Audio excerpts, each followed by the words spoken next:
बिस्मिल्लाहिर्रहमानिर्रहीम। सज्जनों ते मित्रों, मैं हमेशा अमन ते भाईचारे का सुना देता है।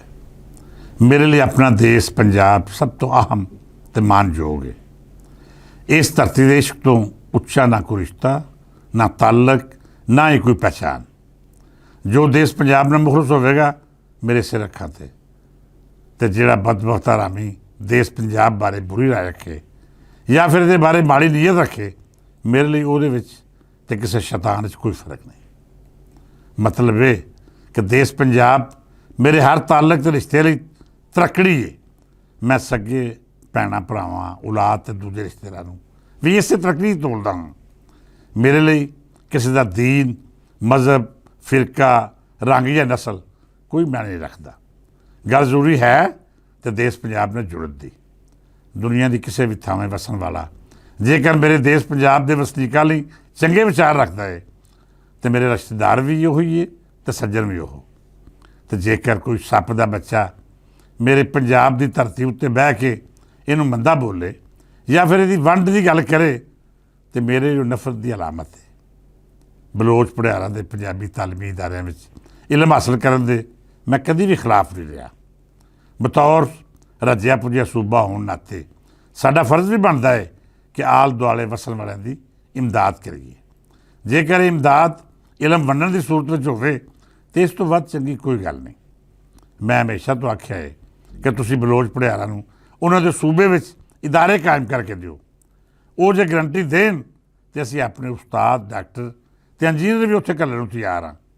जिवें पंजाबियां पहिलां बलोचिस्तान की तरक्की में हिस्सा पाया, इंज ही इहदा मुस्तकबिल सवारन लई असीं अपने फंड्स खर्च करके सेवा लई हाज़र हाँ।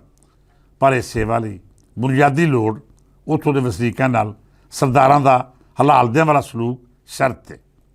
मैं ये गल भी डंके की चोट ते आखदा रहा हाँ कि साडी रियासत ने सरदारां की शक्ल वो लोग पाले ने जिहड़े कदी भी बलोचिस्तान की तरक्की नहीं चाहते।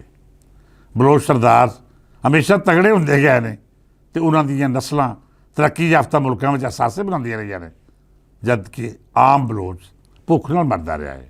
ਉਹਦੇ ਕੋਲ ना वसायल तो ना ही मुढ़ले हक। सरदार तो ताकतवर तबका एडा सियाणा सी कि उन्हें बलोचिस्तान दी मरूबियत के जिम्मेदार पंजाब नूं करार दे के किसी नूं इन्नी जरूरत ही नहीं होण दित्ती कि अपनी मरूबी का सवाल चुके तो सरदारां नूं गलमे फड़े। इहदा नतीजा अज असीं उन्हां लोकां दी शक्ल वेख रहे हैं जिहड़े हिंदुस्तानी एजेंटां हत्थों वरते जा रहे हैं, जिन्हां अतगर्दी का वो खेड शुरू किया होया है जिहदे विच अपने मुस्लिमां दा कतलेआम स्वाब समझा जाता है। इन्हां दहशतगर्दां दे अपने रिश्तेदार ते बाल बच्चे मुल्कों बाहर वसते हैं। इन्हां विचों बेशतर बलोच सरदारां दे दूरों नेड़ियों ताल्लकदार भी ने, पर मजाल है कदी किसी बलोच सरदार ने खुल के इनकी निगाह की होवे या फिर कदी किसी आख्या होवे कि साडी धरती उत्ते आउण वाला पंजाबी ते उहदी जान माल साडी जिम्मेदारी है। बदकिस्मती नाल साडी रियासत ने भी अज तक डंग टपाओ पॉलिसी अपनाई रखी है। जख्म का इलाज करने की थावें वक्ती रिलीफ लिए पॉलिसियां बनाई गई ने। बलोचिस्तान की धरती उत्ते पंजाबियों का कतलेआम हो रहा है तो हुंदा रहे, सानू की परवाह। इस रवैये ने जख्मां नूं अजिहा नासूर बना दिता है जिसका इलाज ऑपरेशन तो अलावा कुछ नहीं। दहशतगर्दां की कोई रियायत नहीं होनी चाहिए। जिहड़ा गोली ते बंदूक की बोली में गल करता है उसका जवाब भी इंज ही देना चाहिए है। जिवें मैं अज गल के आगाज़ अर्ज़ की सी कि सज्जनों, बलोच भड़ियारां नूं जरूर पढ़ाओ, उन्हां दी तरक्की के सफ़र में हिस्सा पाओ, पर इहदा मुल अपने बालां नूं तालीम तो महरूम करके ना तारिया जाए। ये भी ध्यान रखो कि जिन्हां लोकां दी तालीम उत्ते तुसीं अपने बालां दे हिस्से दे फंड्स खर्च कर रहे हो वो हलाल दे भी हैं कि नहीं। सज्जन प्यारिओ, अज की सब तो वड्डी खबर बलोचिस्तान विचों अजिहा दहशतगर्दां दा टोला गिरफ्तार होना है जिहड़ा यौम आज़ादी के मौके पर वड्डी दहशतगर्दी मनसूबाबंदी कर रहा सी। इन्हां विचों एक यूनीवर्सिटी का उस्ताद काजी उस्मान भी है जिन्हें अपने इतराफी बयान च आख्या है कि रियासत ने उन्होंने सब कुछ दिता, चंगी नौकरी, इज्जत ते एहतराम, इहो ही नहीं बल्कि आला तालीम लई इस्लामाबाद ते KP दी यूनीवर्सिटियां भी अपने बूहे खोले। पंजाब ने भी कोई कसर नहीं छड्डी तो इस बदबख्त नूं आला तालीम याफ्ता बनाउण लई खोरे अपने किन्ने ही मैरिट ते आउण वाले बच्चों का हक मारिया। पर यह आसान फरामोश घटिया ते कमीना इंसान ਉਸੇ ਰਿਆਸਤ ਦੇ ਖਿਲਾਫ ਵਰਤੇ ਜਾਣ ਵਾਲੇ ਲੋਕਾਂ ਦਾ ਆਲਾਕਾਰ ਬਣਿਆ ਹੋਇਆ ਹੈ। ਇਹਦੀ ਜਨਾਨੀ ਵੀ ਸਰਕਾਰੀ ਨੌਕਰੀ ਕਰਦੀ ਹੈ ਅਤੇ ਉਹ ਵੀ ਉਸਤਾਦ ਹੈ। ਇਸ ਬਦਬਖਤ ਨੇ ਇਤਰਾਫ ਕੀਤਾ ਹੈ ਕਿ ਉਹ ਇਸ ਤੋਂ ਪਹਿਲਾਂ ਵੀ ਦਹਿਸ਼ਤਗਰਦਾਂ ਦੀ ਸੌਦਕਾਰੀ ਕਰਦਾ ਰਿਹਾ ਹੈ। ਇਹਦੇ ਟਾਰਗੇਟ ਬਲੋਚਿਸਤਾਨ ਵਿੱਚ ਜਾਣ ਵਾਲੇ ਪੰਜਾਬੀ ਤੇ ਸਰਕਾਰੀ ਅਦਾਰਿਆਂ ਦੇ ਉਹ ਮੁਲਾਜ਼ਮ ਹੁੰਦੇ ਨੇ ਜਿਨ੍ਹਾਂ ਦਾ ਮਕਸਦ ਬਲੋਚਿਸਤਾਨ ਦੀ ਧਰਤੀ ਵਿੱਚ ਅਮਨੋ ਅਮਾਨ ਦਾ ਨਫਾਜ਼ ਸੀ। ਇਹ ਨੈਟਵਰਕ ਜਿਹੜਾ ਸਾਡੀ ਏਜੰਸੀਆਂ ਨੇ ਫੜਿਆ ਹੈ, ਇਸੇ ਨੈਟਵਰਕ ਨੇ ਕੋਇਟਾ ਰੇਲਵੇ ਸਟੇਸ਼ਨ ਉੱਤੇ ਖੁਦਕੁਸ਼ ਹਮਲਾ ਵੀ ਕਰਵਾਇਆ ਸੀ। ਹੋਰ ਵੀ ਕਿੰਨੀ ਥਾਵੇਂ ਇਹਨਾਂ ਨੇ ਦੁਸ਼ਮਣ ਰਿਆਸਤਾਂ ਦੇ ਮਫਾਦ ਪੂਰੇ ਕੀਤੇ।